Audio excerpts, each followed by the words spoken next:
What's up, everybody, and welcome back to episode 153 of the Designated Players Podcast. This week, we're back with some amazing moments in MLS history. We will start with a memory from Columbus as Robert Warzycha scores a free kick in the last second of the game to beat the San Jose Earthquakes in 2000, a goal that would go down as the first ever extra time golden goal in MLS regular season history. That will be followed by what is commonly known as the best bicycle kick in MLS history, scored by Marcelo Balboa 23 years ago yesterday at the time of recording for the Colorado Rapids. My name is Andrew. I'm joined by my good buddy Connor, and this is MLS History Retold. How you doing, buddy? Doing well. It's good to be back in some history. It's been a Yeah, while. yeah. It's been a while. We've been stuck on this real life thing, current life thing, watching Red Bull be terrible and Atlanta be terrible. Hey.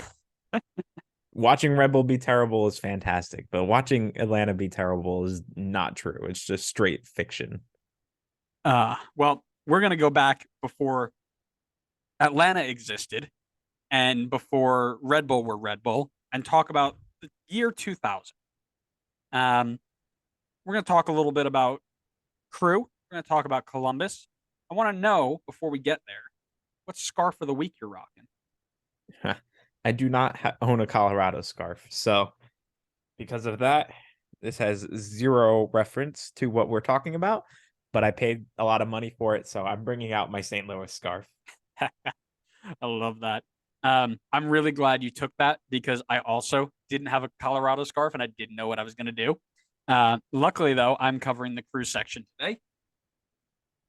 And That's a thanks nice to crew scarf. I got my Columbus Crew That's a scarf. really nice crew scarf. The OG one. Yeah, this one was OG before they changed crest and everything. What'd The you rate original it? logo. Where'd I get it? You remember? No. What did you rate it? Oh God, this one had to be up there. I think I got bonus points for John Bush because the John Bush tribute scarf. Mm, So Okay. probably up there, 7, 8, maybe 9. I like the texture. It's a legit one. It's not one of the like flimsy ones like the Toronto one I wore last episode. So Yeah. I enjoy it. Cool. You want to go first? You want to take it first? I usually start these off, but why don't we switch it up a bit?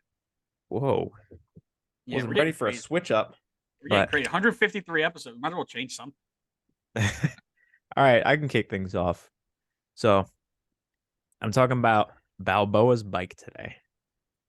So as always, source for this one, I just made reference to a match report from Transfer Market, as well as finding the bicycle kick itself on YouTube. Nothing crazy special in the sources for this one. But the date is April 4th, 2000. No, that's definitely not right. I think it's actually April 22nd, 2000. Let me double check really quick, though. Yes, I don't know where the 4 came from. Sorry. April 22nd, 2000 is the date. The Colorado Rapids are taking on the Columbus Crew because we absolutely must always talk about the Crew on MLS history. I feel like every week we talk about them, but the Crew are back again. Unfortunately, for the sake of this goal, this was a home game for the Crew, so we don't get to see a wild crowd reaction from the Colorado Rapid faithful. To this point in their existence, the Rapids have not really had anything to cheer for. The team has not won anything thus far, and their best finish so far was 5th out of 12 teams. So, not a great start for them. The lineups for this day, I'll run through who's on each side, maybe trigger a little nostalgia for you if you remember any of these players. For the Crew, I apologize ahead of time if I butcher these names, and I'm sure I will. Mark Doherty, Mike Clark, Ansel Elcock, Mike Lapper, John DeBrito, Mario Gori, John Wilmar Perez, Brian West, the fake Brian White, Robert Warzycha, Brian McBride, and Dante Washington.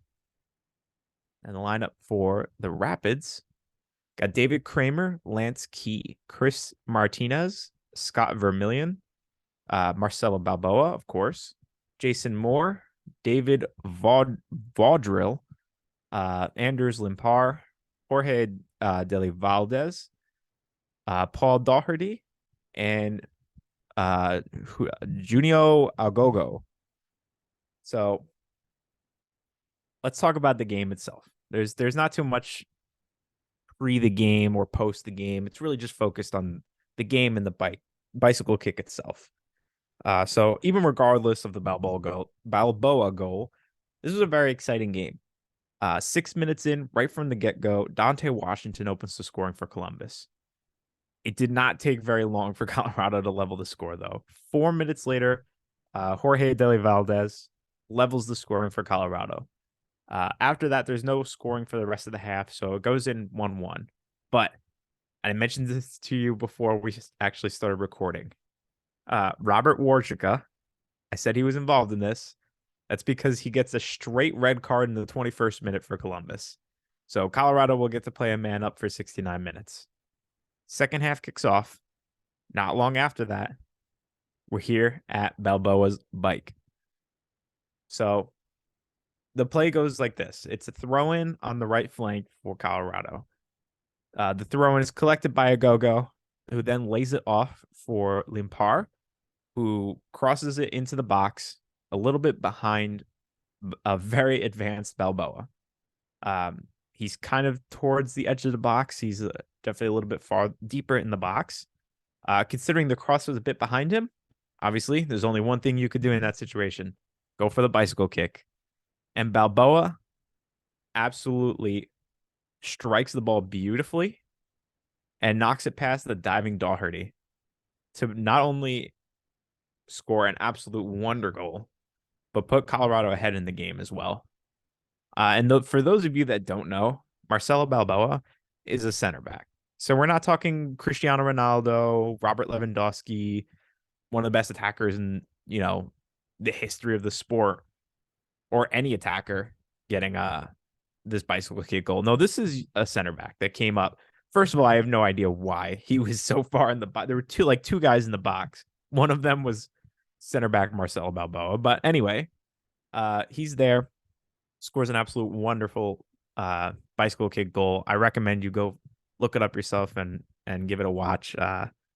Major League Soccer posted it, so the video's there online. But yeah, so then the rest of the game plays out. Not only did they get the bicycle kick goal in the 55th minute, but 5 minutes later, the Crew concede again with a go-go, getting another goal for the Rapids, making it 3-1 Colorado.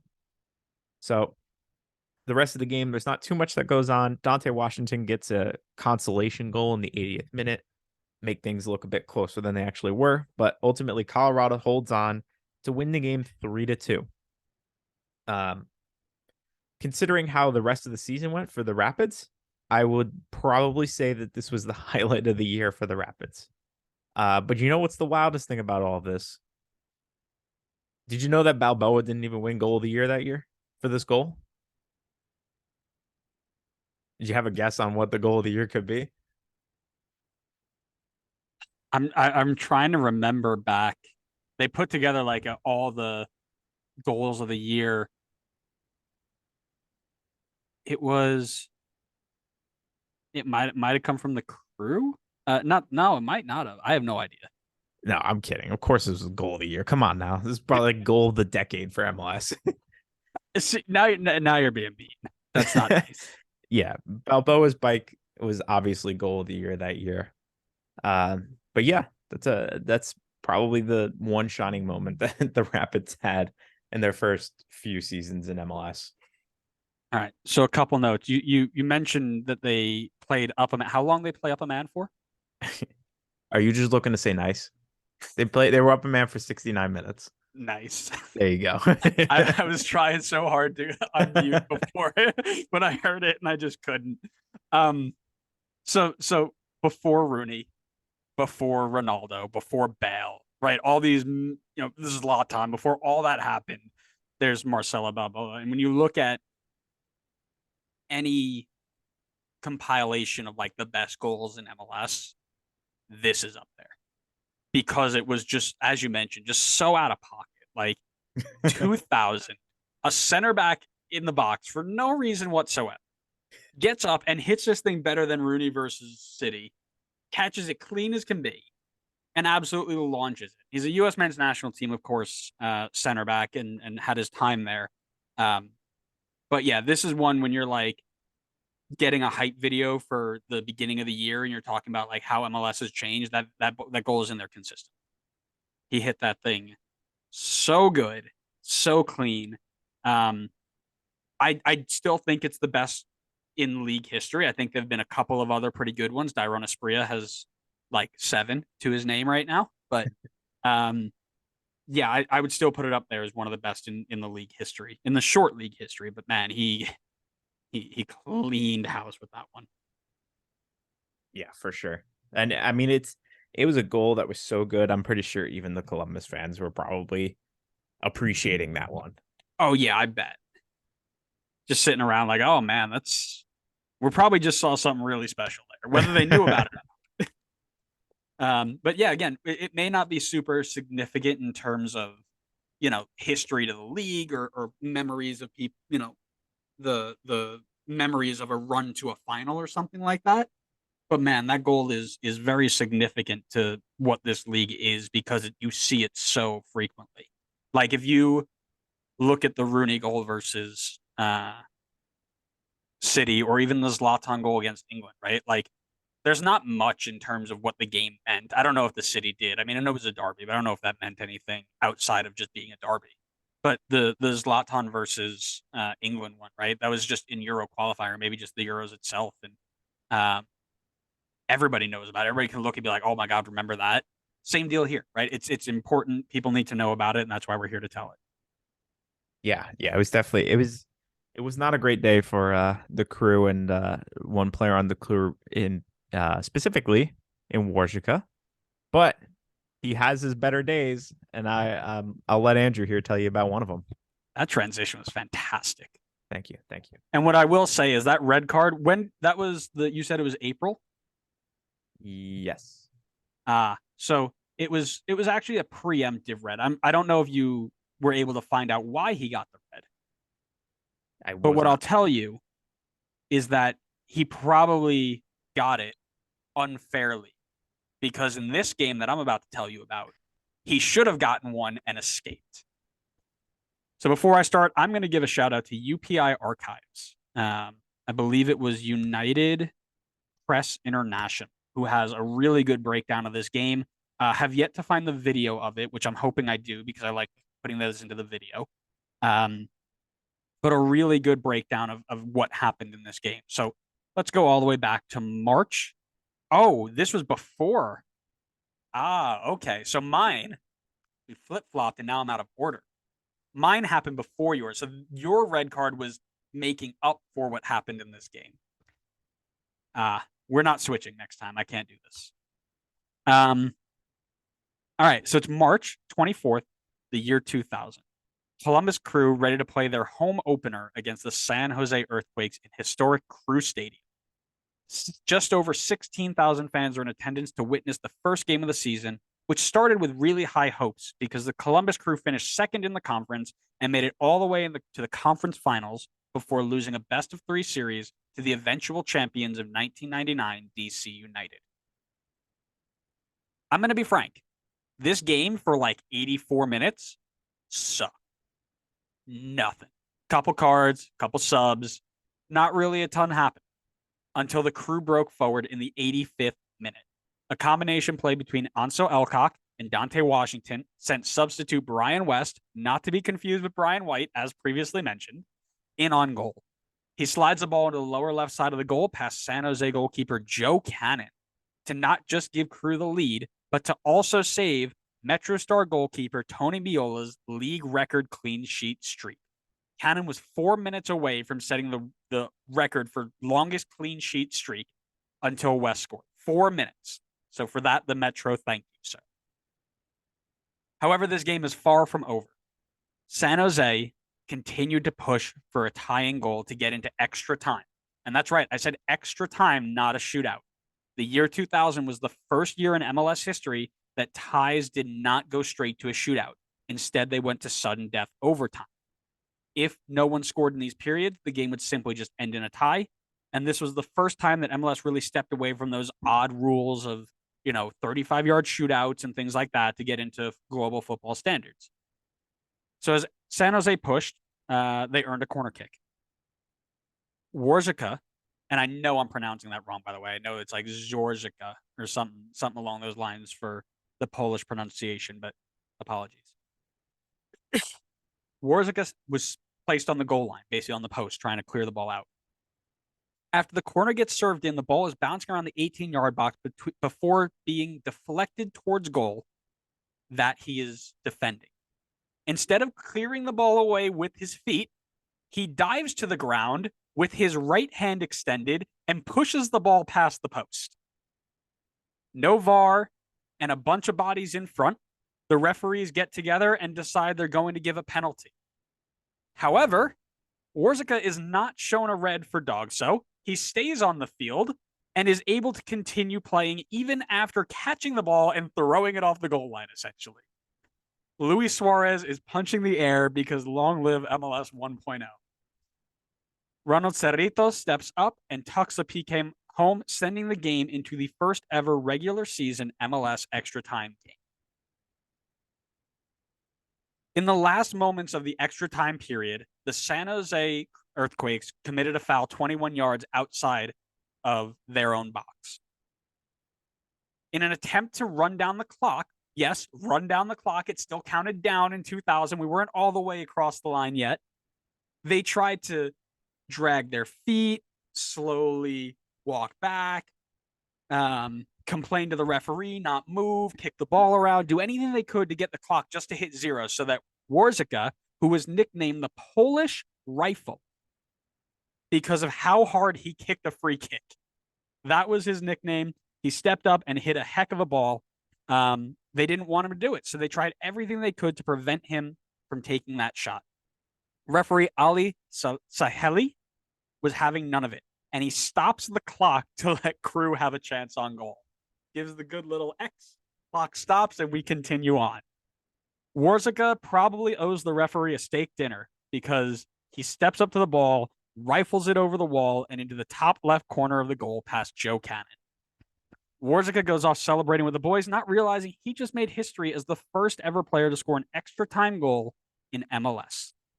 The Crew would go on and have varied success in 2000, eventually missing the playoffs, but those who were there can say with confidence that they witnessed MLS history.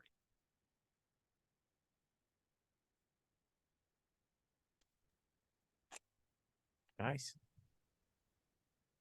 I like the nickname, the Polish Rocket. I think that's a really cool nickname. The Polish we need more rifle. Sorry. Yeah. We need more of that in current day MLS. Listen, we don't have enough of it. We need more nicknames and we need cooler names. I'm tired of FC this, SC that. Give me the Dallas Burn. Give me the I love the Chicago Fire. Give me, if we're gonna expand to Detroit, give me the Detroit Automobiles. I don't know. Give me Detroit Automobile. The Detroit factory lines. Yeah, really, I love this episode because it highlights just how crazy things still were in 2000. We were starting to get there, but you were still at a point where you could just pick the ball up off the goal line with your hands and not get sent off for it because that's what we're about. But yeah, a bunch of people from the Crew Reddit suggested this one. They thought it was a very important one to the Crew history. So I hope if any of you guys are listening, you are enjoying that. And I hope if you guys were not a Crew fan or still listening, you enjoyed the episode anyway. If you want to hear more MLS history retold, we do it at least once a week, every week.